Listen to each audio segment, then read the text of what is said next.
Hello, everyone. Happy Monday.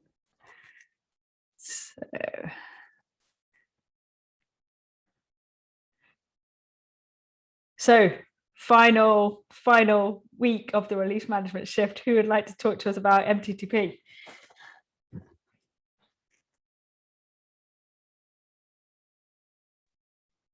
Robert, you put the diagram. Just copy and pasted the graph. I don't know that I have enough insight to talk to it. I can talk to it. I mean, it's the same trend that we saw over the last weeks, that I think our MTTP is going lower and lower.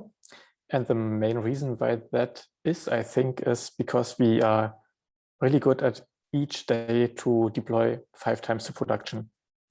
So we nearly never miss 5 deployments per day. I think this is just very constant and gives us a lot of deployments, and so not much time for MRs to land up in production, even if we had a few blockers, and not very few long blockers, but in most cases for the short deployment blockers, we were able to catch up anyway on the same day because we just were faster on deploying the piling up deployments, because we only do 5 times per day. We could, if we wanted to, do even more per day, but I don't see a reason yet to do that, because it's nice to have this kind of buffer in between deployments to wait what's happening and maybe catch up if you miss something. So I think that is the main reason. Maybe I can share my screen and show this nice. Here is a picture of how many deployments we are doing each day. So really in August, reached 76. And I'm not sure what is the number for September, but it's looking pretty well. Like we are doing more and more deployments each day, each month. Nice. I have a question, Henry. Yes. I think that I spoke over someone else. No, was it just me? Go ahead. Okay, so you mentioned about having 5 deployments each day. I don't have numbers for this, so I would like to understand where this 5 comes from, and if the metrics is from the schedule, right? I mean, I didn't look at metrics. I just used the schedule, right? We have those 5 deployments scheduled for each day, and I know from my experience and gut feeling, I have to say, I never used metrics now for this, that we nearly never miss to do all of them, at least when I was doing them. Okay, because I was looking at the number. Oh, let me share my screen so that this is something we can take a look together, because it's interesting. So here it is. Okay, so this one is tagging always the same metrics that I showed last time. So just let me move you over there, because otherwise I just have to look in the wrong angle. So sorry. Okay, so this is tagging. We're looking at 1 week, and it still is over the 24-hour. So we're just bucketing by 1 day. Okay, so it's kind of a rolling window. So except for this probably very complex day when we ended up tagging 9 packages, we usually stay on 5. So this is the good when we say we have 5 auto deploys scheduled, these are the 5. So here it drops down because of the weekend. So this is all expected. Now I'm looking here, which these are deployments started. So it's the first full week of data we have. We don't even know if it's actually working properly and things like that. So that's interesting to take a look together. So if I look at here, I see that staging canary, which is automated, the first stage actually gets all the deployment. We have 4, we have 5. So it matches with this, okay? What is not the same here is this is a production. So we have 3, then there was a drop down here around September 16, and then it was going up again. Sorry, Robert? There was a day where we had an incident that blocked production. Yeah, and it makes sense, obviously. Yeah, obviously. Then we went back to 3 again, and then the weekend started just ramping down everything. And here we can see what Amy was asking the first time I showed this graph, why the number were the environment were not aligned.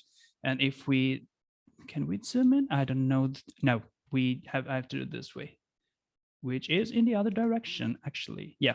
So we see staging canary. Then after a while, we have just staging. Then here should be production canary. Yep.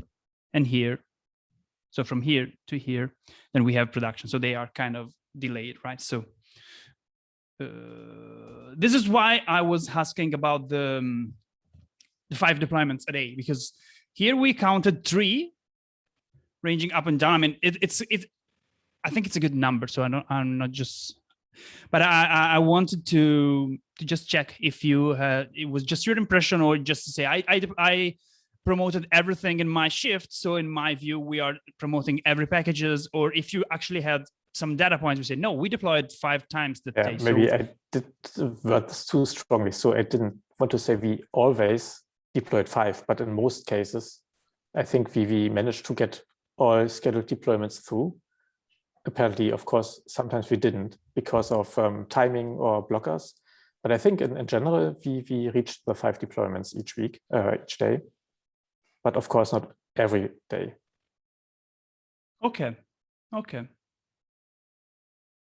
So yeah, thanks for this. Was just wanted to double check what we get from the matrix with what is happening. So yeah, thank you. I do have a question.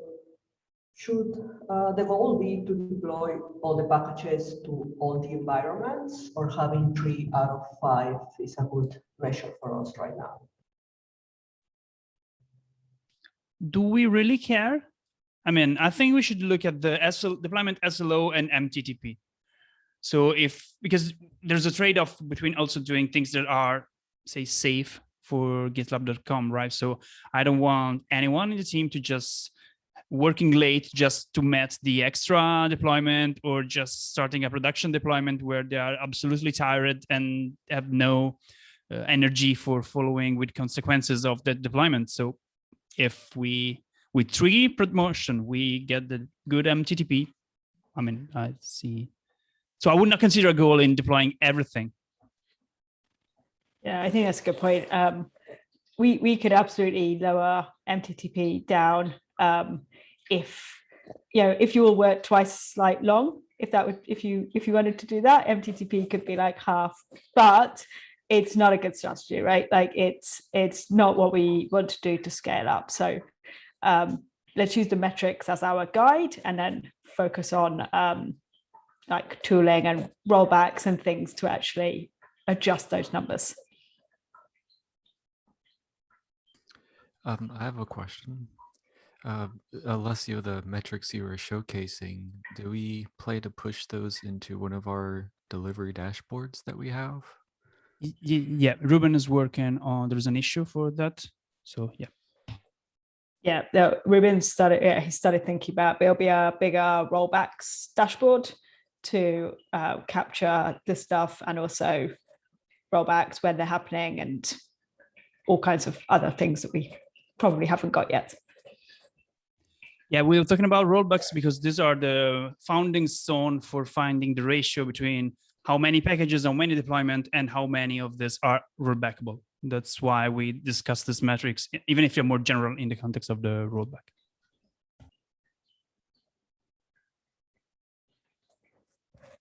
Awesome. Thanks for going through that, Henry, and thanks for the questions, everyone.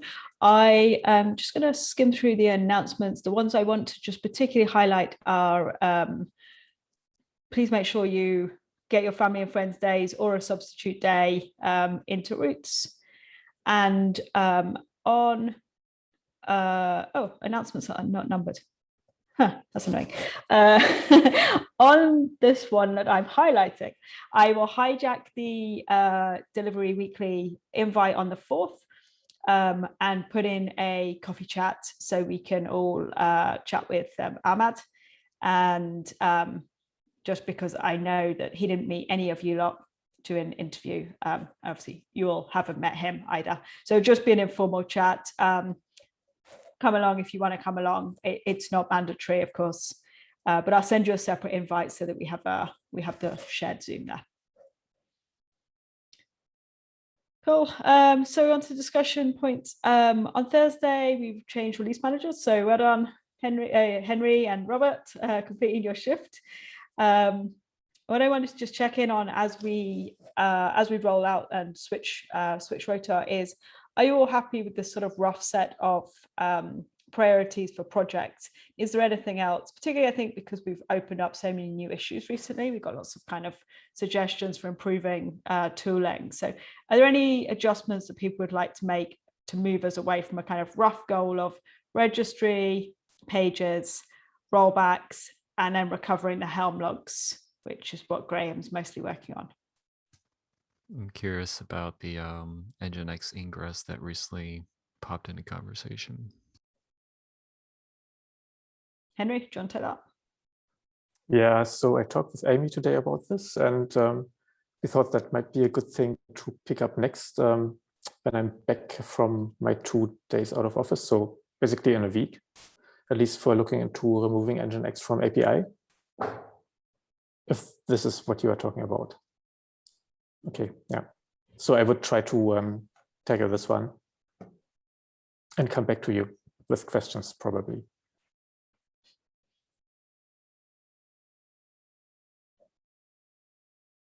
Sure. Okay, great.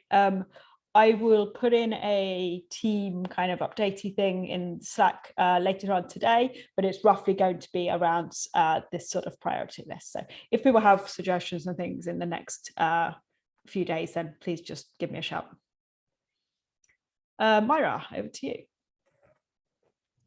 Yep, thanks. I'm hoping you can hear me. I still haven't figured out the best combination of my microphone and outcome, so yay. Okay, so new jobs and new stages have been added into the coordinated pipeline. So if you see some behavior, some different behavior, please don't be scared. This is intentional.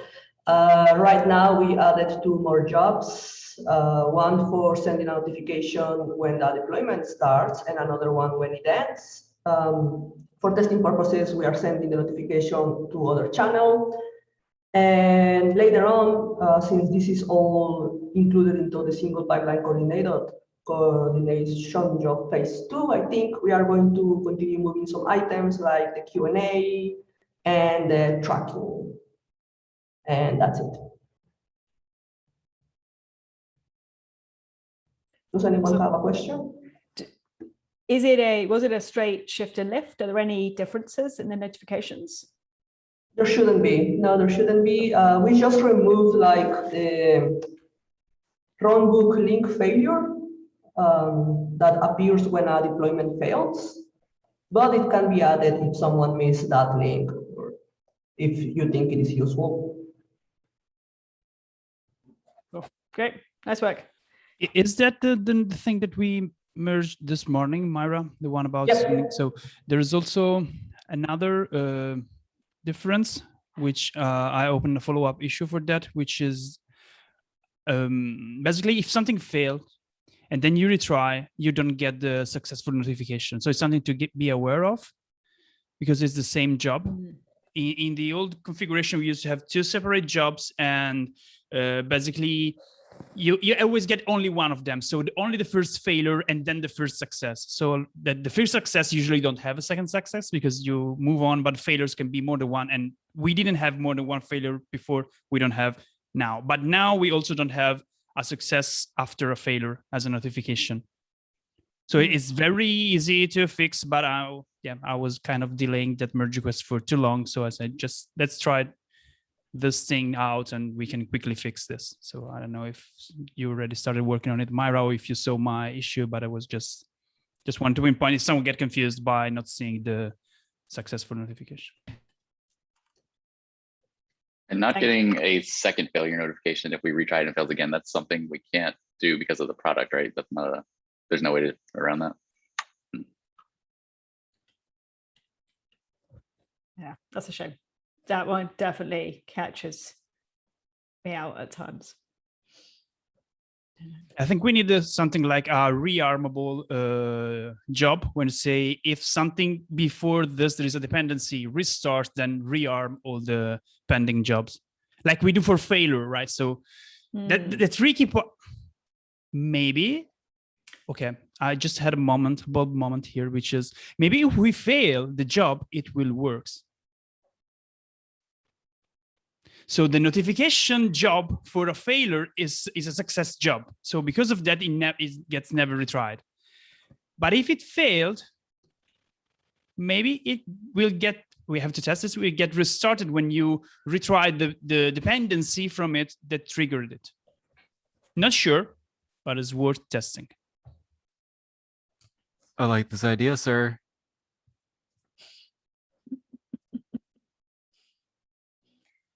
Awesome. Nice work getting that done, Myra. That's a huge milestone. We're gradually getting our single pipeline moving along. So yeah, nice work. Cool. And you have the next one as well, Myra. Yep, thanks. Just to talk to you about a little bit about the outcome of the post-deployment migration. We concluded that in an ideal world, it would be better simply not to have them associated to the deployer and to the release process. And we have been thinking about how to achieve that. It would be a very long-term solution to remove them from the deployment process. So we have identified 3 iterations or phases. The first one would be to simply remove the job from the coordinated pipeline and have a manual job to execute dependent post-migrations. This job will be executed by the release managers, and we should aim to execute it at least once a day. The second iteration would be to classify the post-deployment migration so we can execute them based on this classification.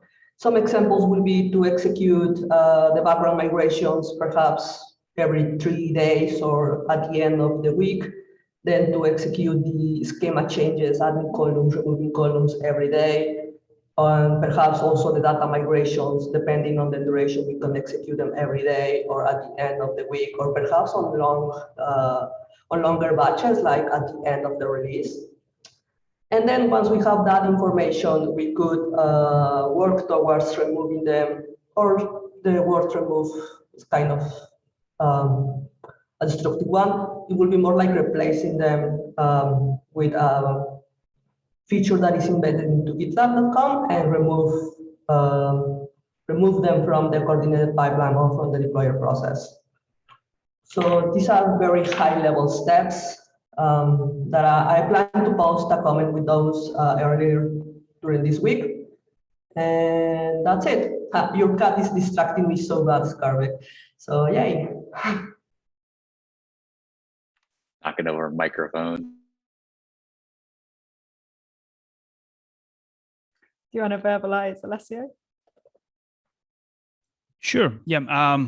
I was adding a link on iteration number 1 that in order to help a release manager to figure out if there are pending migration, we are adding a new metric. It's in review, and then basically when it's in the pipeline, so when we deploy something, there will be a metric exported that tells us the number of pending migrations per environment. We will build the dashboard, obviously, but this is just, first we need the metric. Nice. Awesome. And yeah, thanks to everyone who's engaged in this, and especially Myra putting it all together to get us here. Like lots of comments from across the company, which is super. So exciting stuff. We talked a little bit last week about the steps to unblock the kind of immediate work of rollbacks. And then there is kind of like all the rest to get us into the future. So we'll start bringing in those as well in the next few weeks. Awesome. Is there anything else anyone wants to say on the recording?